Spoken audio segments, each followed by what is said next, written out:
RC controllers are expensive, and the cheap ones aren't that good. They are poorly made, lack customization, and have bad range. Good news is, you can make your own for less, and get the control and quality you want for your project. You'll need 2 joystick potentiometers, 2 ESP32 microcontrollers, a switch, batteries and a battery holder, 2 NRF24 LO1 modules with an antenna, and ideally access to a 3D printer. A lot of local makerspaces and libraries have them, so you can use them for cheap.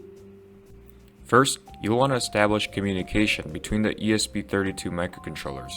To do this, you'll need to connect the NRF24 modules to the SPI pins on their respective ESP32 microcontrollers. Then, select one of these ESP32s as a transmitter. Wire up the 2 joysticks to the digital pins on the transmitter ESP32. It should look something like this. Then, write either some bare metal SPI code or use an Arduino library to configure SPI on both ESP32s. I use the Arduino library called RF24, written for the NRF24 LO1 module. Here's the transmitter code. You can slow down if you care to see the code. It's pretty basic. Same is true for the receiver code. It's also very basic. Every time a message is received, I toggle an LED and display the received data on the serial monitor. The receiver code can be rewritten later, but for now, this is perfect to establish basic communication. Once you're done writing and uploading the code, set up the transmitter on its own power supply a few feet away from the receiver. You will want the receiver connected to the computer so you can read the values received directly on your serial monitor.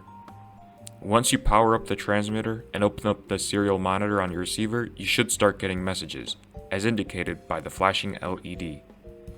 The serial monitor display shows us the potentiometer values, which are as expected. Now it's time to take the transmitter from the breadboard to the perf board. Solder output pins on the ESP32 to reusable connectors so that modification is easier. After a lot of soldering and work, your perf board should look something like this. There should be connectors for both joysticks, RF modules, power, and some GPIO pins in case you want to add extra functions to your controller in the future. Next, I use a crimp tool to attach connectors to the 2 joysticks, RF module, and power connector. Your board and peripherals should look something like this now. Connect everything together. It's time to make the housing for this module. I used FreeCAD to design 3 separate pieces for the controller. The first piece holds the actual board, ESP32, joysticks, and RF module. The second piece is the base, which supports the first piece and has space for the battery holder. I also added a hole for the built-in switch on the holder. The third piece is the top, which fits snugly with the base and covers the electronics. It has holes for the joystick and switchboard. I decided to print the bottom and middle first to see how they would fit and if any issues arose. After putting the pieces together, I tested electrical continuity for all signals between the boards and the microcontroller. This is important to do before turning anything on to prevent accidental shorts and burnouts. After the continuity test passed, I made sure the battery had enough voltage to prevent unreliable communication between the RF modules. I then connected the battery to the transmitter and ran some tests. As you can see, the LED is flashing. This means the messages are being received successfully. Communication is being achieved between the transmitter and receiver. Taking the controller a little further away still allows for successful communication. Distances up to 1 kilometer are possible, though I only did several hundred feet and it worked flawlessly. After all these tests, I printed the top with a controller. It fits snugly over the bottom and covers all electronics. There's a little hole for the battery wires to sneak in and connect to the microcontroller on the side. After some clever soldering, I was able to add a switch in series with the battery and power input to the ESP32 so I could control more easily when it had power. I also added bolts to secure the bottom, middle, and top cover together. Everything fits snugly. But there is one more part missing, the switch cover. This was a super simple design and print.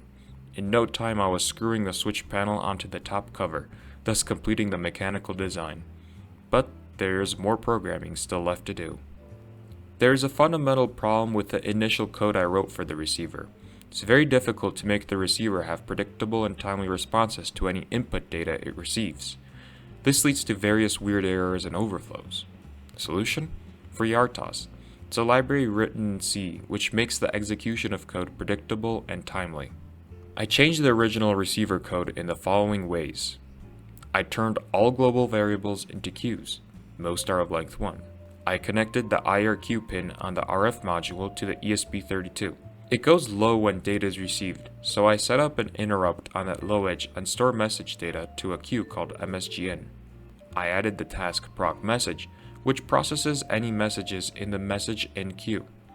Inside the proc message task, I block on the message in queue. This means if nothing is in the queue, the task doesn't execute. If there is a message, I process it via the helper function mapMotor, which translates any messages received to actual servo motor duty cycles. All this led to a very robust and reliable controller, perfect for my future project, an RC airplane. You can see here, it controls the servo motor quite well.